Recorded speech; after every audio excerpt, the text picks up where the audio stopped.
Hey everyone, it's me, Doc B, and I am here with Jasmin Williamson. I am so excited about this interview because we get to talk about the WNBA. Whoop whoop! So excited. So, without further ado, she's going to tell me just a little bit about herself, hometown, teams, hobbies, education, and all that good stuff. Okay, so as she said, I'm Jasmine. Make sure your mic is on. Perfect. Okay, perfect. As she said, I'm Jasmine. I'm actually from here. I'm more so Clayton County, so the South Side. But I grew up here in Atlanta. Went to Georgia State University. Georgia State, Yes, shout out Panthers. yes, Both of us went there. Panthers. And our homecoming is this weekend. It is this weekend, and I'm going to go to some festivities, and I'm going to try to get her to come Yes. too. But I got my degree in exercise science. That was in 2019. Then the pandemic hit, and so we were in the house for a little while. And I went from doing like occupational therapy, physical therapy, to transitioning over to hospitality. And that's what kind of got me to the position that I'm at now with the WNBA. So. Very nice, very nice. So, grew up here in Atlanta, and now you're working for an Atlanta team. Yes. So cool, so cool. Hometown girl, we love it. So, you have experience with fan engagement, guest services, and partnerships. And can you walk us through your career journey and how these experiences with Red Bull, Burn, Revel XP helped you to get to where you are now? And if you could tell students listening out there what these places were that you worked. I'm sure everybody knows about Red Bull, but how do you get into it? What exactly do they do from the event side? All that stuff. That would be great.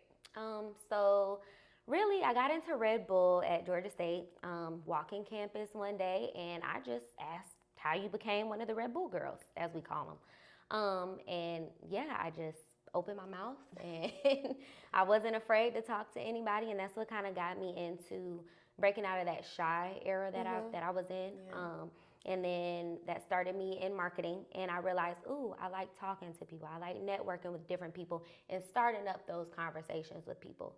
So that's what started, the journey into kind of migrating with actually dealing with people. And then I started working at Burn, so graduated, got into the occupational therapy, like I said. But the hospitality was at Burn. It's a cigar bar. I'm actually still there. Okay. I've been there like 4.5 years. Okay. Love it. I won a Server of the Year award back in January. Very nice. For the whole city in Atlanta. Yeah. So, but that's what got me into hospitality. Awesome. I love it. Yeah. I love it.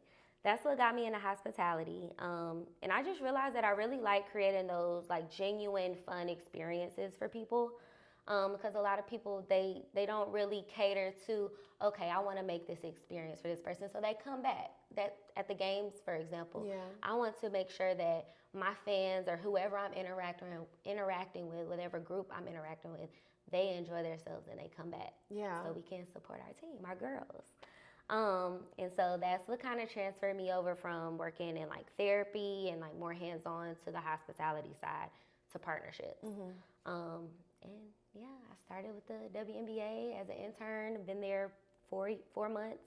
Love it. I'm just learning a lot each day. So that's great, and I love this advice because you have to get out there and just ask.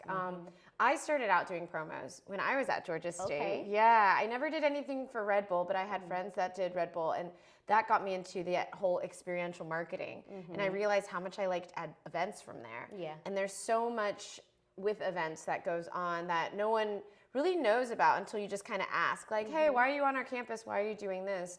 And then I love like that you've been working at Burn because we have a lot of students out there and they are working in hospitality, whether that's at hotels or restaurants or different venues like sport, entertainment.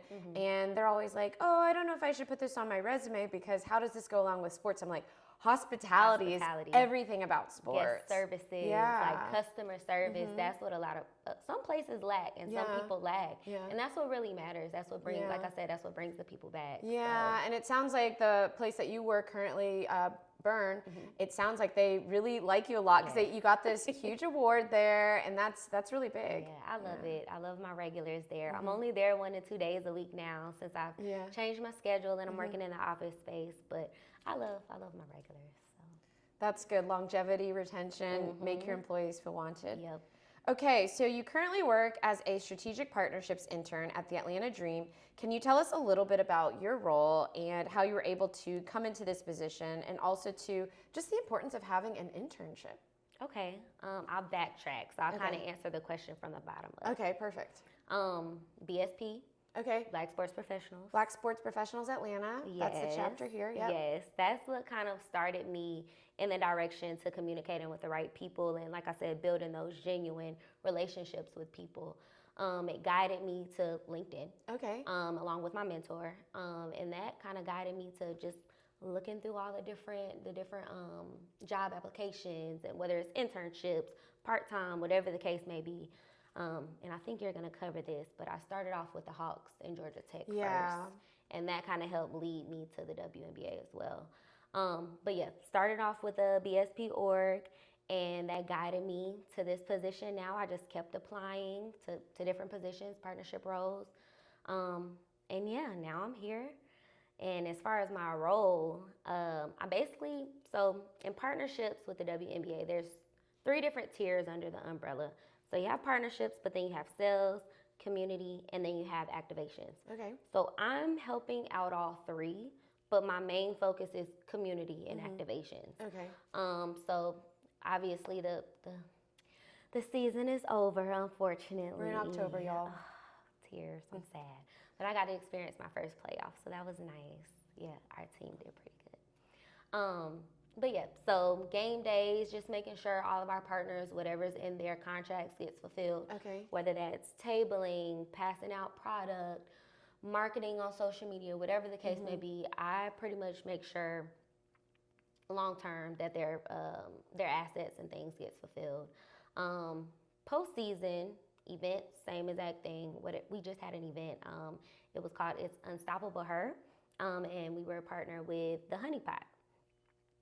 Great event. It was a wellness event. We invited the moms out, the girls out, but that was a part of their contract. So Okay. we had to make sure that got fulfilled. A lot of event planning, a lot of hopping on the phone, emailing people. Like, it's a lot of communication, which I like. That's where I thrive. That's good. Yeah, That's that's really where good. I thrive. And building relationships with people. That's my thing. So yeah, that's the overall, I guess, with all the details. Yeah, no, that's awesome. So when we go to different sporting events, we see sponsors all around the arenas, or when we're watching a game, we see sponsors up there. And there's somebody behind the scenes making sure that you see that commercial, Yep. or you go here and you get that swag, or you go here and you have that event. So that was such a great example about Honey Pot, and then also to just kind of like the brand as far as wellness and really empowering women too, and how it goes along with the WNBA. Yep. So great. That was, yeah, thank you for that example. Of course. And we all have like the same goal. Like, the goal is, yes, we're empowering women of color, and really just bringing everyone, regardless of what your race or what you believe in, we're bringing everyone together to enjoy a good experience. Power of sport. Yeah. Power of sport. Okay, so you worked for the Hawks. Yes. And now you work for the Dream. Can you tell me some similarities and differences, and then how you were able to get on with the Hawks, what that journey looked like, and then the transition as well to the Dream? So I got on with the Hawks literally the same exact way. I just looked on LinkedIn, looked on Teamworks, and that brought me to it. I just kept applying. Now, one thing I can say, when I first started out with my interview process, because I applied to a decent amount of jobs. Okay. All the same role, Yeah. but a decent amount of jobs. What role was that? So over there, it was guest experience. Guest experience. Okay, so hospitality. Okay, Same. your passion. Yeah. Hospitality, same thing. But when I transferred over to the Atlanta Dream, I wanted to be more hands-on. Okay.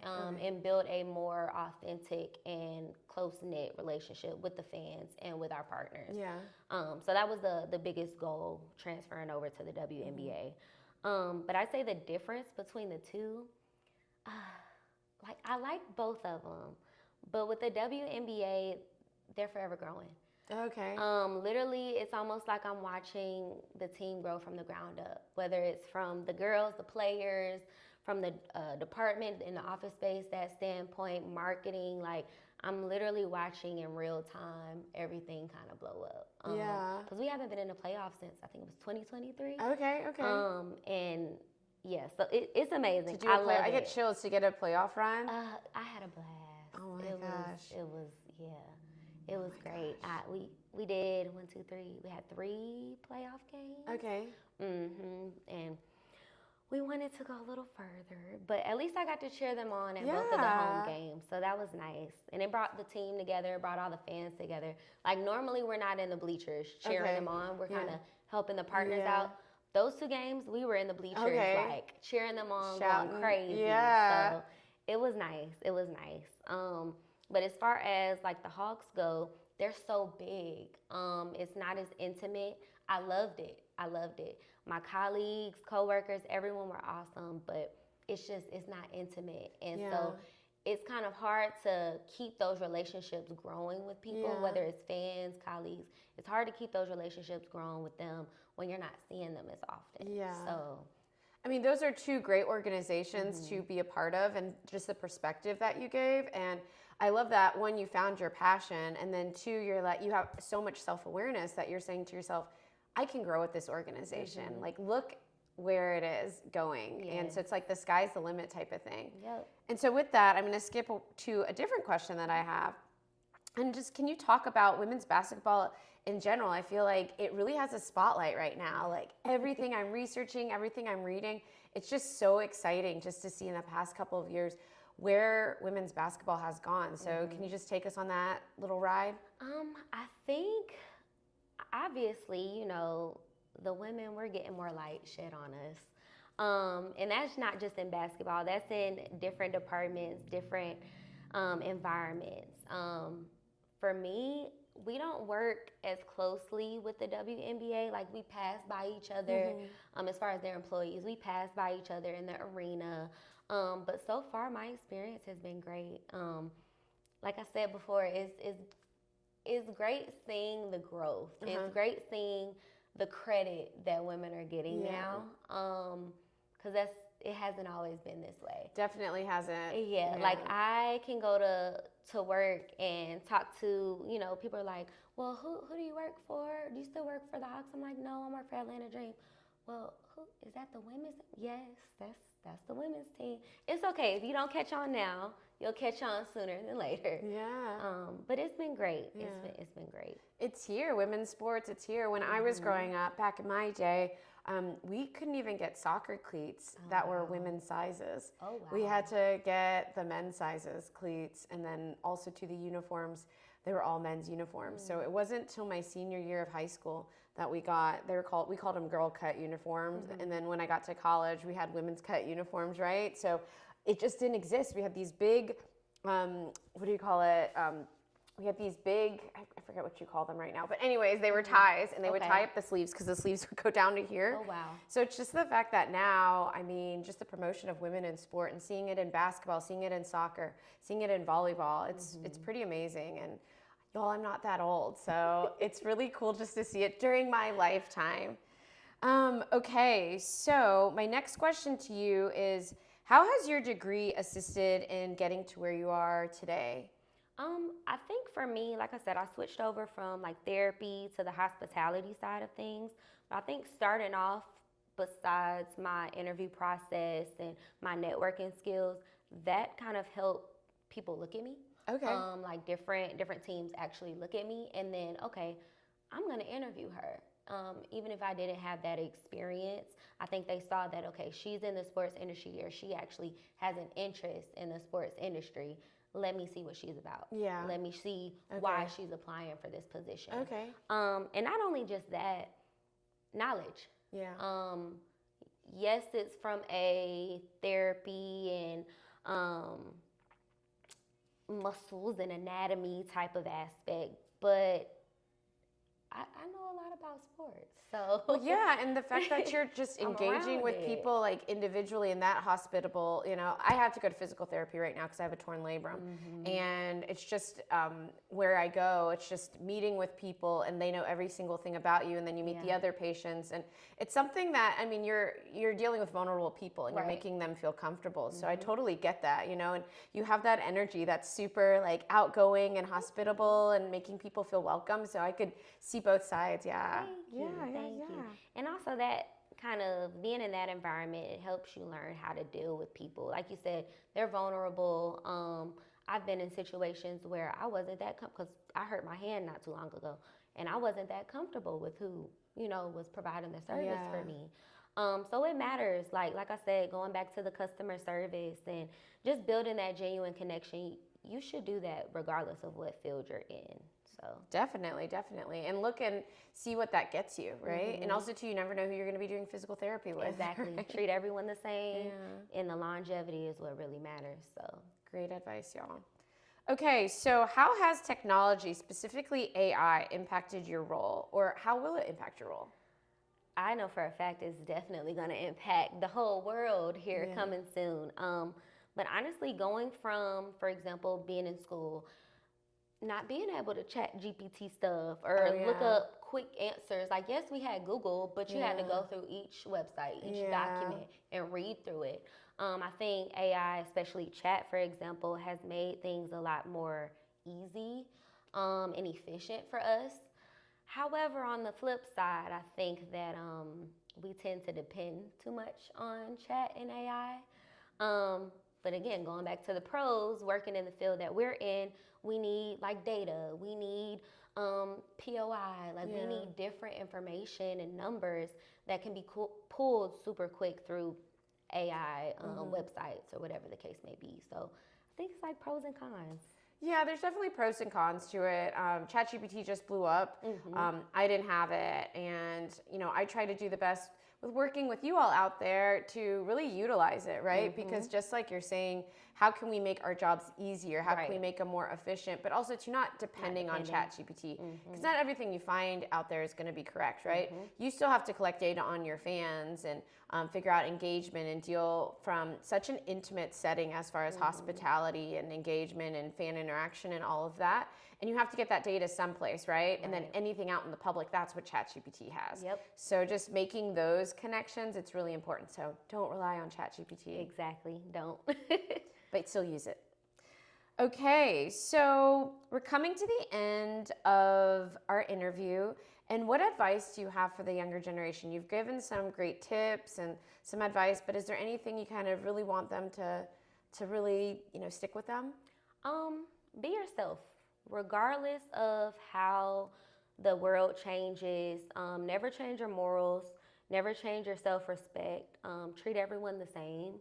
And really just follow after what it is that you really enjoy. Not for the money, not for, you can have $1 million, you can have $100 million and still not be happy. So I think the biggest thing is just chasing after your dreams. Don't ever give up. And step outside your comfort zone. Like even this interview was me stepping outside of my comfort zone. So, yeah. We're happy to have you today. We as in the audience and me. Thank you. So you talked about BSP Atlanta, Black Sports Professionals, but are there any other professional organizations that you feel like would be great for the students to join, or conferences that have helped you along the way? I think it really just depends on what your target goal is. What do you want to get out of networking? Like I said, BSP has been literally, they've helped me so much from networking, learning new skills, and really just stepping outside of my comfort zone. But there's a bunch of different organizations out there, especially in Atlanta. Even down to like the bigger sports teams, they have organizations up under them. Even if it's volunteer work, whatever the case may be, it really just depends on what the goal is, what the student's goal is, and what they want to get out of it. So absolutely. And we actually, this is our first time meeting in person, but we are both part of BSP Atlanta. So that just shows you your network is your net worth, right? And we have so many great events, so many great connections, this amazing group chat. And just even being here today and just being present with one another, we've been able to come up with a really great event that we hope we just manifested it, that we hope we can execute before the end of before the end of the year. So it's just so important to join those networks, because you don't know where they're going to lead to. And then when we have that event, right, like who else are we going to meet, and who else is going to be brought to the table, and then where will we be in the next few years, right? We just don't know. So that's important. I want to bring something up that you brought up earlier in the interview. You brought up mentorship. Yes. So can you speak a little bit on that? Very important.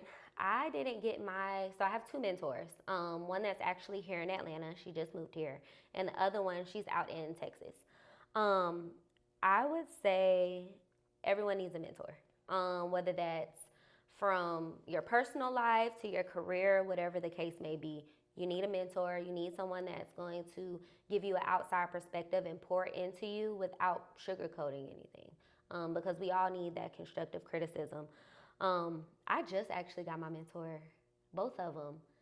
I'd say the beginning of this year and then one maybe a few months before. Okay. So it's still fresh, but literally my mentor randomly texted me today on the way here. Oh. Hey, how was presenting this PowerPoint to the manager and the COO and just checking in. And I'm like, well, guess what? I'm on the way to this interview. So it's great to have people that are constantly supporting you and thinking of you and just randomly checking in. So I definitely recommend having a mentor. No, absolutely. Very important. I wouldn't have gotten my dissertation done without my mentor.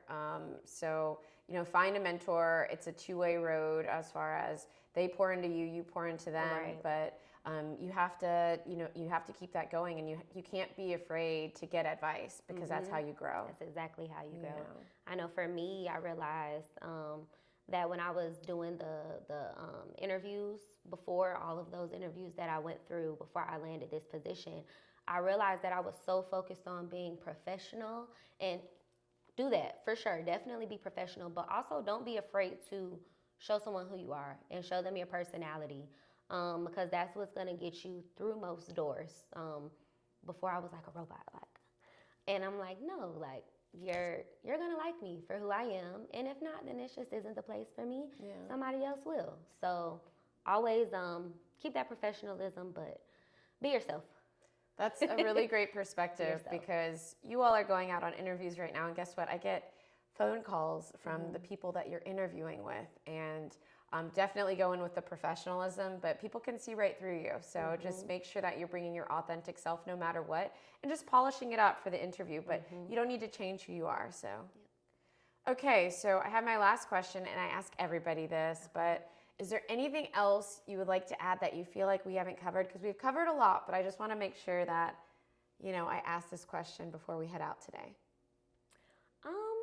I think I might have already hit it as far as just being yourself and not folding on your morals. But get out in the community.